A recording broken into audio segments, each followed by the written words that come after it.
A lot of you pay close to $500 a year just for this tool, but there is one free burp alternative that almost nobody in Western security even talks about, and it's not just a proxy. It's a full offensive security platform with its own scripting language, a visual fuzzer, passive scanning, reverse connections, and a workflow that looks like Burp got rebuilt for automation. This is Yakit, and the engine underneath all of it is Yaklang. It's powerful, it's honestly impressive, and it's also free.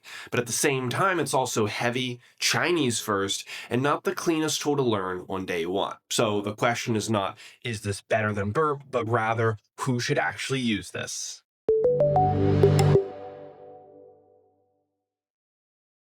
All right, now first up to the plate here, why should you care if you're not a full-time pen tester, right? We have Burp, Yakit, KDO, Zap. These tools all start from the same core idea. They sit between your browser and the internet. That means every request your browser sends can go through the security pipeline before it reaches the server.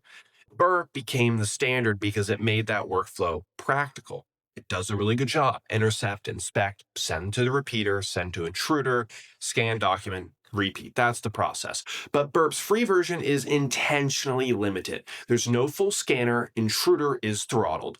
All the goodies live behind the pro license. Yakit's thing is basically, what if that whole workflow was free, scriptable, and built into one platform? If you enjoy coding tools to speed up your workflow, be sure to subscribe. We have videos coming out all the time. All right, now let me show you how Yakit kind of works here. Say I have a front end talking to an API, and the bug report says saving the profile fails sometimes. The browser console just gives me a useless 400. So instead of guessing, I open Yakit's MITM proxy, point my browser at it, and install the certificate so I can read HTTPS traffic. Now I click Save in the app, and Yakit shows me the exact API request. So here's the method, here's the URL, I got my headers, then we got the auth token, and I got the JSON body the front end was actually sent. So essentially, I'm no longer debugging the request I thought my app sent. I'm debugging the real one. Now, maybe user ID is being sent as a string instead of a number, or maybe the front end is sending an empty array when the backend expects the field to be omitted. Now, I pause the request before it even reaches the server. Change one value, and forwarding.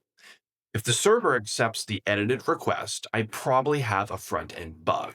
If it still fails, I'm looking at backend validation, auth, or schema handling. Then I can send the same request into Yakit's Web Fuzzer, and the replay, it just replays it with the variations. I can remove a field, I could change a rule, I can send a malformed date, try a huge string, you name it. That same loop here is really capture, inspect, edit, replay. All of that varies, is the whole reason these security tools matter. Now, Burp users know this as proxy to repeater to intruder. Yakit gives you the same core workflow. MITM captures the traffic, history keeps the trail, and Web Fuzzer lets you mutate the interesting requests.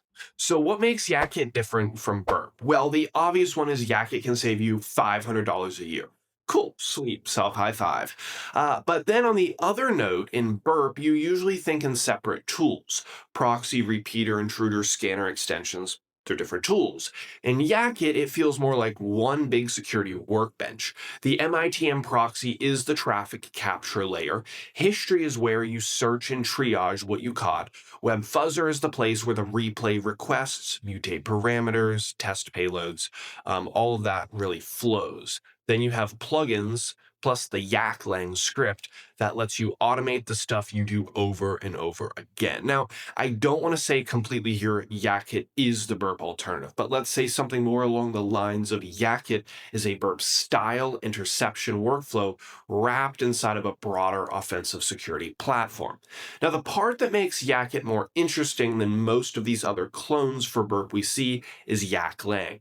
Yaklang is the language behind the platform. So think of it as an automation layer. Then you start inserting payload logic. You can watch payload runs across the screen in real time. You could compare status codes, response lengths, and that really helps you spot weird responses hiding in a pile of normal ones. Burp Intruder is still the tool that everyone knows and everyone might be using, but Yakit's Fuzzer is still aggressive, it's visual, and it's very automation friendly. It is built for people who want to move fast once they understand what they're actually testing, and because it's built on Yaklang, you can make the fuzzer behave the way your test actually needs. Now, let's be fair to Burp here. Burp Suite Pro is still the professional default and for a good reason. Its scanner has been around for ages. Its extension ecosystem is huge. Reports, client workflows, training material. Burp has years of industry standards behind it. Yakit is not going to erase that, and it doesn't do that here. Yakit is a really good alternative.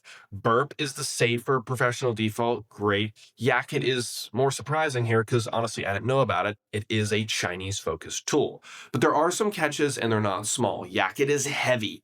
This is not a tiny single binary teaching proxy. It is an all-in-one app and it feels like one. It's also, like I said, Chinese first. The English docs exist and the interface is usable, but you will still run into problems where the product's kind of center core gravity is based around the Chinese security community. And the next one is it's strong enough to be confusing. If you're brand new to tools like this, there are a lot of modules, buttons, plugins, and workflows. That's great once you know what you're doing. In the beginning, at least I thought it was kind of overwhelming. So don't start with Yakit because it's simple. Try it out because you want depth or you want to try something new. If you enjoy coding tips and tricks like this, be sure to subscribe to the Better Stack channel. We'll see you in another video.